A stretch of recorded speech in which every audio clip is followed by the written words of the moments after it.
Dalawa. Stable ka lang doon, huwag kang gagalabis. Workout with Bebe. Ah?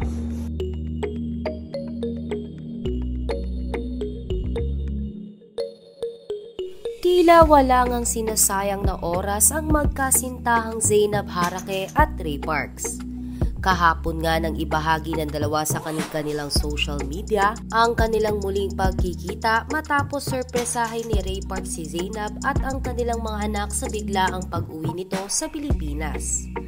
Ayon kasi sa inilabas ng Japan Basketball League ay sa December 2 pa ang susunod na laro ni Ray Parks. Kaya naman hindi sinayang ni Ray ang pagkakataong ito upang makasama ang kanyang mag-iina kahit na isang linggo lamang bago ito maglaro uli sa Japan. Pagdating ni Ray Parks ay agad nitong pinuntahan si Zainab na tila ba kagigising lamang. Matapos nga nito ay sinundo ni na Ray Parks si Kuya Lucas sa school na walang kamalay-malay na si Daddy Ray na pala niya ang susundo sa kanya.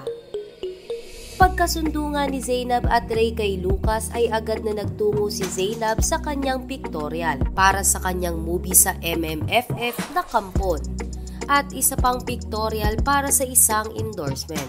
At kanina namang madaling araw ay agad na nag-road trip ang dalawa at bumili ng tinapay na tinatawag na bonete.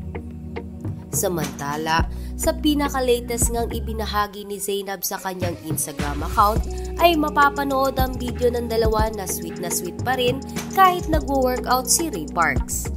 Habang nagpo-push up kasi si Ray Parks ay makikitang nakadapa si Zainab sa likod nito.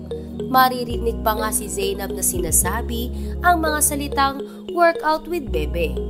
Bakas naman sa mukha ni Zainab ang labis-labis na kaligayahan sa pagsampa niyang ito kay Ray Parks.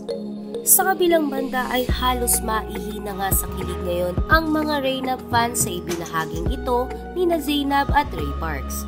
Anila ay sana hindi makalimutan ng dalawa na magbahagi ng kanilang baby time videos sa kanilang mga tagahanga.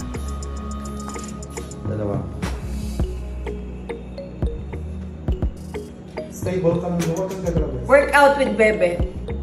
Ah?